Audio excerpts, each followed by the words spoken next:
ये साप्ताहिक बाइबल का उपदेश Plainfield Christian science church independent से है, जो प्लेनफील्ड न्यू जर्सी अमेरिका में है। अधिक जानकारी के लिए कृपया हमारी वेबसाइट पर जाएं www.plainfieldcs.com। आपके अध्ययन के लिए यह पाठ रविवार 21 मई 2023 के लिए है। विषय आत्मा और शरीर। स्वर्णपथ करंथियों। क्या तुम नहीं जानते कि तुम्हारी देह पवित्र आत्मा का मंदिर है जो तुम में बसा हुआ है और तुम्हें परमेश्वर की ओर से मिला है और तुम अपने नहीं हो। उत्तरदायी ध्यान। करंथियों तसलींकियों। क्योंकि दाम देकर मोल लिए गए हो, इसलिए अपनी देह के द्वारा परमेश्वर की महिमा करो। सदा आनंदित रहो, निरंतर प्रार्थना में लगे रहो, हर बात में धन्यवाद करो, क्योंकि तुम्हारे लिए मसीह यीशु में परमेश्वर की यही इच्छा है। आत्मा को ना बुझाओ, भविष्यवाणियों को तुच्छ न जानो, सब बातों को परखो, जो अच्छी है उसे पकड़े रखो, सब प्रकार की बुराई से बचे रहो।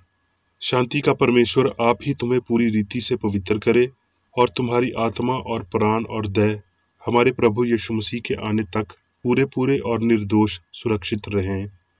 तुम्हारा बुलाने वाला सच्चा है और वो ऐसा ही करेगा। पाठ उपदेश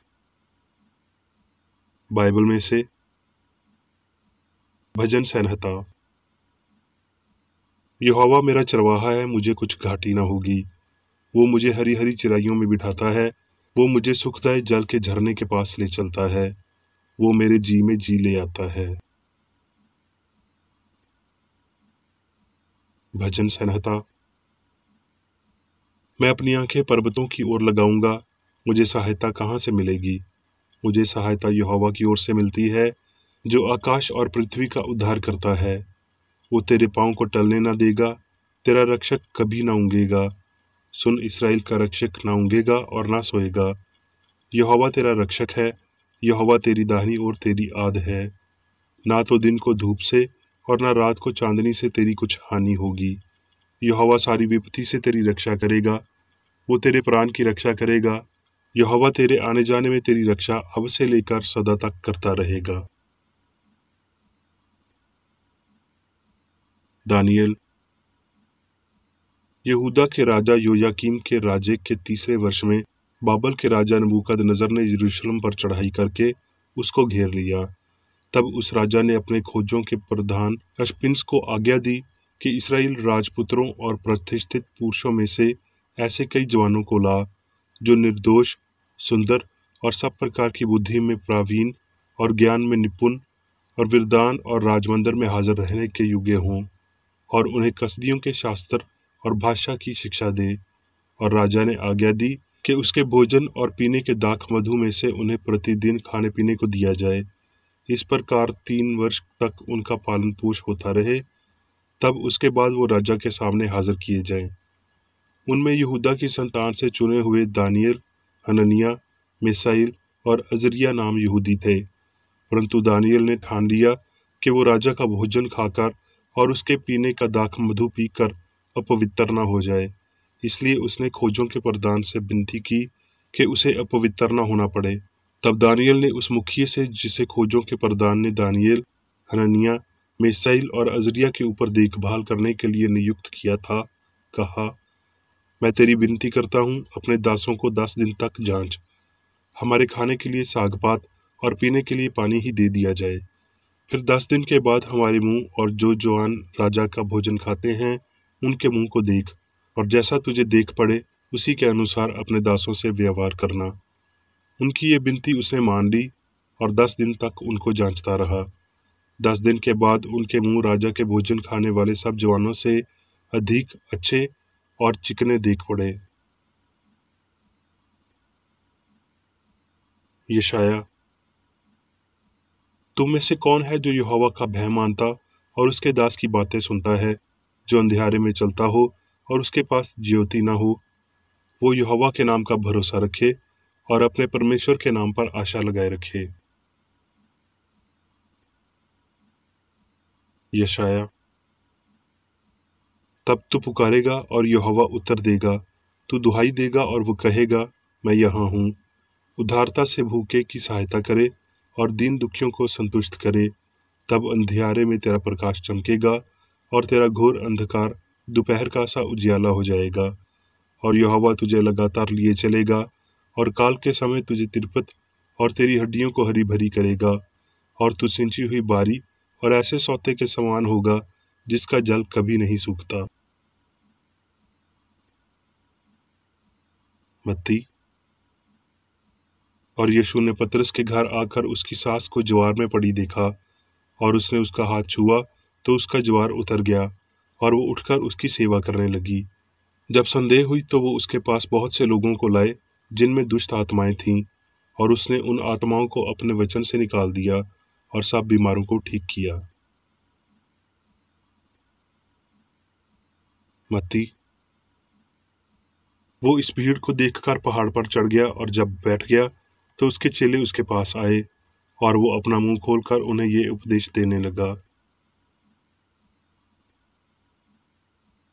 मत्ती। कोई मनुष्य दो स्वामियों की सेवा नहीं कर सकता, क्योंकि वो एक से बैर और दूसरे से प्रेम रखेगा, वो एक से मिला रहेगा और दूसरे को तुच्छ जानेगा। तुम परमेश्वर और धन दोनों की सेवा नहीं कर सकते। अपने प्राण के लिए ये चिंता न करना कि हम क्या खाएंगे और क्या पिएंगे, और ना अपने शरीर की कि क्या पहनेंगे। क्या प्राण भोजन से और शरीर वस्त्र से बढ़कर नहीं? आकाश के पक्षियों को देखो, वो न बोते हैं, न काटते हैं, और न खेतों में बटोरते हैं, तो भी तुम्हारा स्वर्गीय पिता उनको खिलाता है। क्या तुम उनसे अधिक मूल्य नहीं रखते? तुम में कौन है जो चिंता करके अपनी अवस्था में एक घड़ी भी बढ़ा सकता है? और वस्त्र के लिए क्यों चिंता करते हो? जंगली सोसरों पर ध्यान करो कि वो कैसे बढ़ते हैं। वो ना तो परिश्रम करते हैं, न काटते हैं।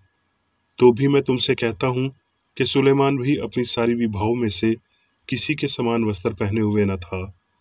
इसलिए परमेश्वर जब मैदान की घास को, जो आज है और कल भाड़ में झोंकी जाएगी, ऐसा वस्त्र पहनाता है, तो हे अलिप विश्वासियों, तुमको वो क्यों करना पहनाएगा?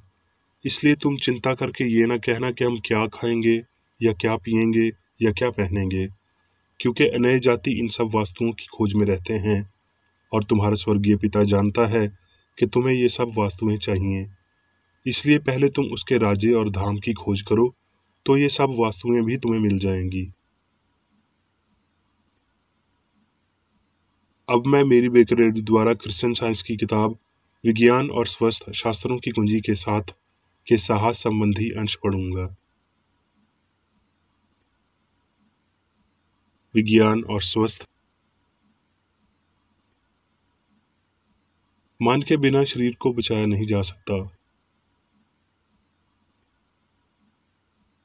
क्या आप कहते हैं कि समय अभी तक नहीं आया है जिसमें आत्मा को पर्याप्त रूप से पहचानना और शरीर को नियंत्रित करने में सक्षम होना चाहिए? यीशु को याद करिए, जिन्होंने लगभग 19 सदियों पहले आत्मा की शक्ति का प्रदर्शन किया था और कहा था, जो मुझ पर विश्वास रखता है ये काम जो मैं करता हूँ वो भी करेगा। और ये भी कहा, परंतु वो समय आता है, वरुण अब भी है, जिसमें सच्चे भक्त पिता का भजन आत्मा और सच्चाई से करेंगे। अभी प्रसन्नता का समय है, देखो अभी उद्धारण का दिन है, ये पौलुस ने कहा। मंदिर, शरीर, जीवन, पदार्थ और बुद्धि का विचार, सत्य की अधिरचना, प्रेम का तीर्थ। सवाल, शरीर और आत्मा क्या है? उत्तर, पहचान आत्मा का प्रतिबिंब है, जीवन सिद्धांत प्रेम के विविध रूपों में प्रतिबिंब है। आत्मा और मनुष्य का पदार्थ जीवन और बुद्धिमत्ता है, जो व्यक्तिगत है लेकिन पदार्थ में नहीं। आत्मा कभी भी किसी चीज को हीन नहीं कर सकती। मनुष्य आत्मा की अभिव्यक्ति है। भारतीयों ने अंतर्निहित वास्तविकता की कुछ झलकियां पकड़ी जब उन्होंने निश्चित सुंदर झील को द ग्रेट स्पिरिट की मुस्कान कहा। मनुष्य से अलग जो आत्मा को व्यक्त करता है, आत्मा एक अस्तित्वहीन होगा। मनुष्य आत्मा से तलाकशुदा अपना अस्तित्व खो देगा। लेकिन ऐसा कोई विभाजन नहीं है, हो भी नहीं सकता, क्योंकि मनुष्य ईश्वर के साथ सह अस्तित्व में है। त्रुटि ये दावा छोड़ देगी कि आत्मा शरीर में है, कि जीवन और बुद्धि पदार्थ में है, और ये सामग्री मनुष्य है। ईश्वर मनुष्य का सिद्धांत है और मनुष्य ईश्वर का विचार है। इसलिए मनुष्य ना तो नश्वर है और ना ही भौतिक। इसे जाने, नश्वर और ईमानदारी से मनुष्य की आध्यात्मिक स्थिति की तलाश करें, जो सभी भौतिक स्वार्थ से अप्रासंगिक है। क्रिश्चियन साइंस शरीर में सत्य का सूर्य प्रकाश लाती है, जो स्फूर्तिदायक और शुद्ध करती है। क्रिश्चियन साइंस सत्य के साथ एक परिवर्तनकारी तात्सुक त्रुटि के रूप में कार्य करती है। ये स्रावों को बदलती है, देह को बाहर निकालती है, ट्यूमर को घोलती है, कठोर मांसपेशियों को आराम देती है, कुशातिग्रस्त हड्डियों को सुधारता में पुनर्स्थापित करती है। इस विज्ञान का प्रभाव मानव मन को आधार के परिवर्तन के लिए प्रेरित करना है, जिस पर वो दिव्य मन के लिए झुक सकता है। अनुभवों ने इस तथ्य का पक्ष लिया है कि मन शरीर को नियंत्रित करता है, एक उदाहरण में नहीं बल्कि हर उदाहरण में। जब आप कहते हैं मनुष्य का शरीर भौतिक है, मैं पौलुस के साथ कहता हूँ, देह से अलग होकर प्रभु से अलग रहना और भी उत्तम समझते हैं। मन की भौतिक धारणा को भौतिकता में छोड़ दो, और एक मन है, यहाँ तक कि भगवान भी। इसके लिए मन अपनी समानता बनाता है। मैं एक ऐसे व्यक्ति को जानता था जिसने बचपन में अपाच को ठीक करने के लिए ग्राहम प्रणाली को अपनाया था। कई सालों तक उसने केवल रोटी और सब्जियां खाई और पानी के अलावा कुछ नहीं पिया। उसने भूख और कमजोरी में, लगभग भूखमरी में कई थका देने वाले साल गुजारे और अंत में मरने का मन बना लिया। डॉक्टरों के कौशल को समाप्त कर दिया, जिन्होंने उसे सूचित किया कि मृत्यु वास्तव में उसका एकमात्र विकल्प था। इस बिंदु पर क्रिश्चियन साइंस ने उसे बचा लिया और अब वो पुरानी शिकायत के अवशेष के बिना पूर्ण स्वास्थ्य में है। भोजन के पास मदद करने या उसे चोट पहुंचाने की शक्ति कम थी, क्योंकि उसने इस तथ्य का लाभ उठाया था कि मन मनुष्य को नियंत्रित करता है और उसे पदार्थ के तथाकथित सुख और दर्द में भी कम विश्वास था। उसे क्या खाना पीना चाहिए, इस बारे में कम विचार करके, जीवन की अर्थव्यवस्था के बारे में, पेट के बारे में कम और ईश्वर के बारे में अधिक सलाह देते हुए उसने तेजी से ताकत और मांस प्राप्त किया। उसने सीखा कि पेट का एक रोगी भगवान की छवि और समानता से बहुत दूर था। यदि जानवर का थोड़ा सा मांस खाने से उस पर हावी हो सकता है, और समुद्र की मछलियों पर और मवेशियों पर और हवा के परिंदों पर अधिकार होना बहुत दूर था, उसने अंत में निष्कर्ष निकाला कि ईश्वर ने कभी भी अपाच को नहीं बनाया, जबकि उसकी आज्ञाओं के विपरीत भय, स्वच्छता, शरीर विज्ञान और भौतिकी ने उसे बनाया था। जल्दी या बाद में हमें पता चलेगा कि मनुष्य की परिमित क्षमता के भ्रूण को इस भ्रम से मजबूर किया जाता है कि वो आत्मा की बजाय आत्मा के स्थान पर शरीर में रहे। जब रोग के पहले लक्षण दिखाई देते हैं तो दिव्य विज्ञान के साथ सामग्री, इंद्रियों की गवाही का विवाद करें। विचार पर बढ़ने के लिए पाप या बीमारी का कोई दावा नहीं है। इसे एक विश्वास के साथ खारिज कर दें कि ये नाजायज है, क्योंकि आप जानते हैं कि ईश्वर पाप से अधिक बीमारी का लेखक नहीं है। आपके पास पाप या बीमारी की आवश्यकता का समर्थन करने के लिए उसका कोई कानून नहीं है, लेकिन आपके पास उस आवश्यकता को निकारने और बीमार को ठीक करने के लिए दिव्य इख्तियार है। रोग के उद्वीप या उन्नत चरणों में अंधे और शांत प्रस्तुत करने की बजाय उनके खिलाफ विरोध में खड़े हों। इस विश्वास को समाप्त करें कि संभावना है कि आप एक ही असहनीय दर्द का सामना कर सकते हैं जिसे मन की शक्तियों द्वारा खारिज नहीं किया जा सकता है, और इस तरह आप शरीर में दर्द के विकास को रोक सकते हैं। भगवान का कोई भी कानून इस परिणाम में बाधा नहीं डालता है।